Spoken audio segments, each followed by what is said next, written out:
নমস্কার বন্ধুরা, আজ আমি তোমাদের সাথে আলোচনা করব ইতিহাসে খুবই গুরুত্বপূর্ণ একটা টপিক, খ্রিস্টপূর্ব ষষ্ঠ শতকে মগধের উত্থানের কারণ নিয়ে। দেখো, সবার প্রথমে ভূমিকা। আমি সবসময় বলে থাকি ইতিহাস বা পলিটিক্যাল সায়েন্সের যে কোনো টপিক লেখার সময় ভূমিকাটা দেওয়া আবশ্যক। সেটা 2-3 লাইন হলেও চলবে, কিন্তু অবশ্যই তোমরা ভূমিকাটা অ্যাড করবে। দেখো, এবার বৌদ্ধ ও জৈন গ্রন্থ এবং হিন্দু পুরাণ থেকে জানা যায় যে খ্রিস্টপূর্ব ষষ্ঠ শতকে উত্তর ভারতে কোনো কেন্দ্রীয় রাজশক্তির অস্তিত্ব ছিল না। তাহলে খুব ভালো মনে রাখবে, বৌদ্ধ ও জৈন গ্রন্থ এবং হিন্দু পুরাণ থেকে এই ব্যাপারটা জানা যায়। কি জানা যায়? যে খ্রিস্টপূর্ব ষষ্ঠ শতকে উত্তর ভারতে কোনো কেন্দ্রীয় রাজশক্তির অস্তিত্ব ছিল না। উত্তর ভারতে এই সময় ছোট বড় 16টি রাজ্যের অস্তিত্ব ছিল, যাদের একত্রে ষোড়শ মহাজনপদ বলা হয়। তাহলে ষোড়শ মহাজনপদটা হচ্ছে উত্তর ভারতে খ্রিস্টপূর্ব ষষ্ঠ শতকে যে ছোট বড় 16টি রাজ্যের অস্তিত্ব ছিল, এদের একত্রে বলা হচ্ছে ষোড়শ মহাজনপদ। ষোড়শ মহাজনপদের রাজ্যগুলি সর্বদা নিজেদের মধ্যে প্রতিদ্বন্দ্বিতা করে শক্তি ক্ষয় করত। এই প্রতিদ্বন্দ্বিতার মধ্যে দিয়ে অবশেষে মগধকে কেন্দ্র করে উত্তর ভারতের মহাজনপদ গড়ে ওঠে। তাহলে শেষ পর্যন্ত এই প্রতিদ্বন্দ্বিতায় টিকে ছিল মগধ, সেহেতু এই মগধকে কেন্দ্র করে উত্তর ভারতে মহাজনপদটা গড়ে উঠেছিল। এবার দেখো, আমাদের মেন যে টপিকটা খ্রিস্টপূর্ব ষষ্ঠ শতকের মগধের উত্থানের কারণ, এবার সেটা নিয়ে আলোচনা করা যাক। দেখো, বিম্বিসারের রাজত্বকালে মগধের অগ্রগতির ইতিহাসের সূচনা হয় এবং অশোকের কলিঙ্গ জয়ের মাধ্যমে সেই অগ্রগতির সমাপ্তি ঘটে। কয়েক শতাব্দী ধরে মগধ রাজ্যটি ছিল উত্তর ভারতের কেন্দ্রস্থল। খুব ভালো মনে রাখবে, এই মগধটা ছিল মেনলি উত্তর ভারতের কেন্দ্রস্থল। তবে মগধের উত্থান কোনো আকস্মিক ঘটনা নয়, এর মূলে ছিল বিভিন্ন কারণ বিদ্যমান। যথা দেখো, প্রত্যেকটা পয়েন্ট করে লেখা, এভাবে পয়েন্ট করে লেখার চেষ্টা করবে, কোনো সময় এক ঢালুয়া লিখবে না। দেখো, প্রথম পয়েন্ট, ভৌগোলিক সুবিধা। তাহলে কি মগধটার উত্থান হয়েছিল মেনলি এ একটা ভৌগোলিক সুবিধা ছিল। তাহলে দেখো, উত্তর পূর্ব ভারতের উর্বর গাঙ্গেয় সমভূমিতে অবস্থিত মগধ কৃষি সম্পদে সমৃদ্ধ ছিল। তাহলে মগধটা কোথায় অবস্থিত ছিল? উত্তর পূর্ব ভারতের উর্বর গাঙ্গেয় সমভূমিতে। খুব ভালো মনে রাখবে, এই অঞ্চলের উর্বর মাটি এবং গঙ্গার মতো নদী থেকে প্রচুর জল সরবরাহ একটি শক্তিশালী কৃষিভিত্তি প্রদান করে, যা ক্রমবর্ধমান জনসংখ্যা এবং উদ্বৃত্ত উৎপাদনকে সমর্থন করে। যেহেতু মগধটা উত্তর পূর্ব ভারতের উর্বর গাঙ্গেয় সমভূমিতে অবস্থিত ছিল, সেহেতু এখানকার মাটিটা কি ছিল? উর্বর ছিল। আর গঙ্গার মতো নদী থাকায় প্রচুর জল সরবরাহ হতো, সেহেতু কি, তাহলে মাটি যদি উর্বর হয় এবং প্রচুর যদি জল সরবরাহ করা যায়, তাহলে অবশ্যই কৃষিকাজ উন্নত হবে। দেখো, নেক্সট পয়েন্ট, অনুকূল ভৌগোলিক পরিবেশ। অনুকূল ভৌগোলিক পরিবেশ মগধের উত্থানের অন্যতম কারণ ছিল। মগধের প্রথম রাজধানী রাজগৃহ ছিল 5টি পাহাড় দ্বারা সুরক্ষিত। মগধের তাহলে প্রথম রাজধানী হচ্ছে রাজগৃহ, দ্বিতীয় রাজধানী হচ্ছে পাটলিপুত্র। আর রাজগৃহটা ছিল মেনলি 5টি পাহাড় দ্বারা সুরক্ষিত, আর পাটলিপুত্রটা ছিল জল দুর্গ, অর্থাৎ কি গঙ্গা, সোন ও গণ্ডক নদীর সঙ্গমস্থলে। মগধের পূর্ব দিকে গহন অরণ্য থাকার ফলে শত্রুর কাছে তার দুর্গম ছিল। দেখো, নেক্সট পয়েন্ট, উপযুক্ত রাজন্যবর্গ। যতই ভৌগোলিক সুবিধা থাক, ঠিকমতো যদি প্রশাসন না চালানো যায়, তাহলে কোনো রাজ্য বা কোনো দেশই সুস্থায়ী হয় না। সেক্ষেত্রে মগধের উত্থানের ক্ষেত্রে রাজন্যবর্গ উপযুক্ত ছিল। দেখো, রাজনৈতিক পরিস্থিতি ও মগধের সিংহাসনে একাধিক যোগ্যতা সম্পন্ন শাসকের আবির্ভাব মগধের উত্থানকে প্রশস্ত করেছিল। প্রতিটি রাজবংশেরই শাসকদের মূলনীতি ছিল মগধের বিস্তার। তাহলে মগধের যে কটা রাজবংশ রাজত্ব করেছিল, তারা প্রত্যেকেরই চাইতো যে মগধের বিস্তার হোক বা মগধ সাম্রাজ্য বিস্তার লাভ করুক। হর্যঙ্ক বংশের বিম্বিসার, অজাতশত্রু, মহাপদ্মনন্দ ও পরবর্তীকালে চন্দ্রগুপ্ত মৌর্য, অশোকের মতো প্রতিভাসম্পন্ন নৃপতি মগধের উত্থানকে সুনিশ্চিত করেছিল। তাহলে হর্যঙ্ক বংশ থেকে শুরু করে মৌর্য বংশের শাসকরা, প্রতিটা শাসকই চাইতো মগধের উত্থানকে সুনিশ্চিত করতে। দেখো, নেক্সট পয়েন্ট, খনিজ সম্পদের প্রাচুর্য। তাহলে শুধুমাত্র যে ভৌগোলিক সুবিধা থাকলে হবে তা কিন্তু নয়, বা ঠিকমতো রাজন্যবর্গের উত্থান হলে যে হবে তা কিন্তু নয়। খনিজ সম্পদ বা বিভিন্ন প্রাকৃতিক শক্তি অবশ্যই থাকতে হবে। তাহলে আমাদের নেক্সট পয়েন্ট কি? খনিজ সম্পদের প্রাচুর্য। মগধের সমৃদ্ধির একটি গুরুত্বপূর্ণ কারণ ছিল মগধের খনিজ সম্পদ। মগধের লোহার খনিগুলি ছিল তার সামরিক শক্তির গর্ভগৃহ। মগধের লোহার খনিগুলির ওপর একচেটিয়া অধিকার স্থাপন করে। মগধের উন্নত কৃষি, লোকবল, তার অরণ্য সম্পদ এবং খনিজ সম্পদ মগধকে অন্য রাজ্যগুলির তুলনায় অসাধারণ শক্তিশালী করে তুলেছিল, এবং এই শক্তিশালী হওয়ার ফলে মগধ ক্রমে আগ্রাসী হয়ে ওঠে। দেখো, নেক্সট পয়েন্ট, গোঁড়াপন্থী ব্রাহ্মণ্যবাদের প্রভাব মুক্ত। খ্রিস্টপূর্ব ষষ্ঠ শতকে মেনলি উত্তর ভারতে ব্রাহ্মণ্যবাদের একটা প্রভাব ছিল, কিন্তু এই মগধে গোঁড়াপন্থী ব্রাহ্মণ্যবাদের প্রভাব থেকে মুক্ত ছিল। দেখো, দীর্ঘকাল যাবৎ মগধ আর্য আক্রমণের গণ্ডি থেকে দূরে থাকায় গোঁড়া ব্রাহ্মণ্য ধর্মের বিধিনিষেধ এই অঞ্চলে বিশেষ ছিল না। এ অবস্থায় বৌদ্ধ ও জৈন ধর্মের সার্বজনীন আবেদন এই অঞ্চলের মানুষের মনে রাজনৈতিক ভাবধারার সম্প্রসারণ ঘটায়। মগধ এই রাজনৈতিক ভাবধারার কেন্দ্র হয়ে ওঠে। মগধের জনগণ এই রাজনৈতিক দৃষ্টিভঙ্গি এবং জৈন ও বৌদ্ধ ধর্মের অভ্যুত্থান মগধে এক শক্তিশালী ও সমৃদ্ধশালী সাম্রাজ্য গঠনে সহায়ক হয়। ষোড়শ মহাজন পদের আর 15টা মহাজন পদে যেখানে ব্রাহ্মণ্য ধর্মের একটা প্রভাব ছিল, সেখানে দীর্ঘকাল যাবৎ মগধে কোনো আর্য আক্রমণ না হয়, সেখানে গোঁড়া ব্রাহ্মণ্য ধর্মের বিধিনিষেধ এই অঞ্চলে কোনো ছিলই না বলতে গেলে।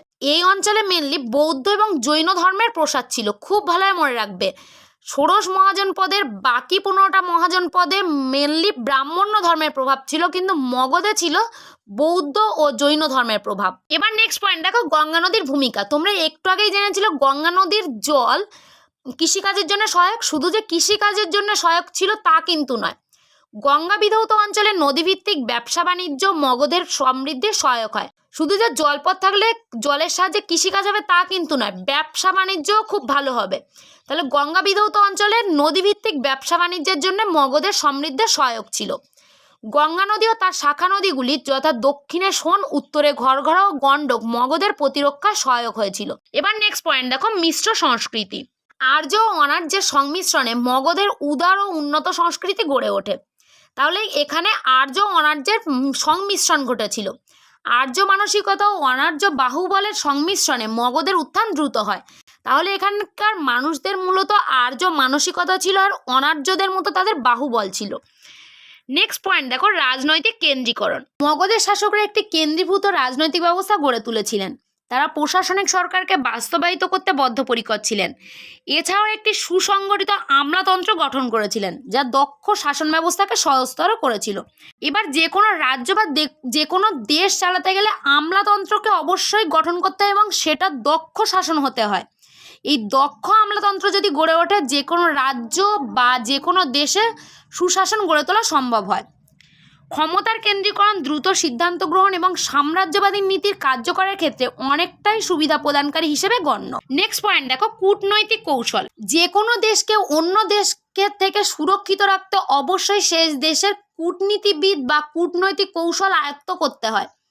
কূটনীতিবিদ এবং কূটনৈতিক কৌশল যদি সেই দেশের প্রশাসন যদি আয়ত্ত করতে পারে, তাহলে সেই দেশ বিভিন্ন দিক থেকে সুরক্ষিত থাকে। তাহলে দেখো, মগধ তার প্রভাব বিস্তারের জন্য দক্ষ কূটনীতি এবং রাজনৈতিক কূটকৌশলকে কাজে লাগিয়েছিল।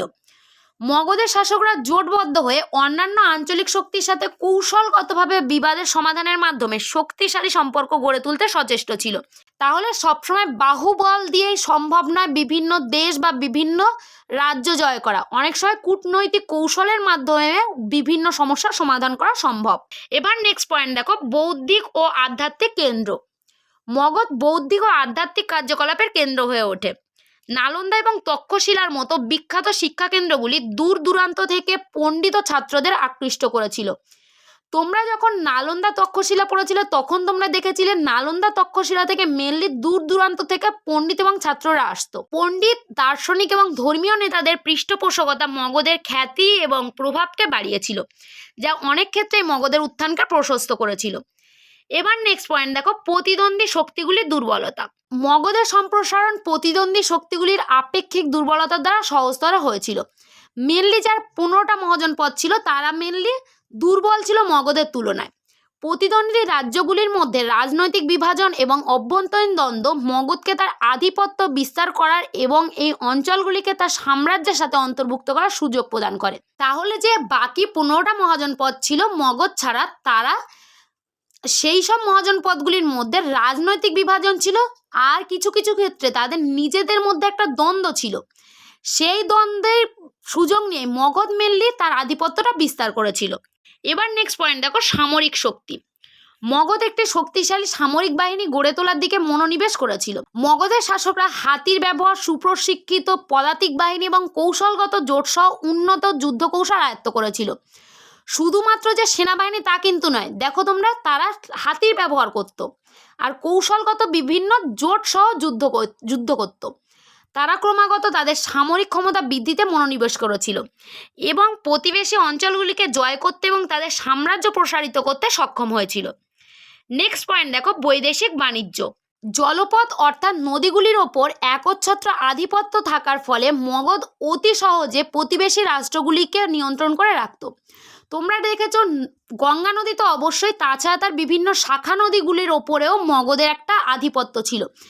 জলপথের ওপরে আধিপত্য থাকলে কি হবে, ব্যবসা বাণিজ্যের একটা সুবিধা হবে, তোমরা একটু আগেই জেনেছো। সেহেতু মগধ কী করেছিল, প্রতিবেশী রাষ্ট্রগুলির ওপর সহজেই নিয়ন্ত্রণ করতে পেরেছিল। গঙ্গা নদীর মাধ্যমে জলপথে মগধের বৈদেশিক বাণিজ্য চলত। স্থলপথে মগধের বণিকগণ কাশ্মীর, গান্ধার প্রভৃতি অঞ্চলের সঙ্গে বাণিজ্য করত। এই বৈদেশিক বাণিজ্য মগধের অর্থনীতিকে সমৃদ্ধ করে তার উত্থানের পথ প্রশস্ত করে।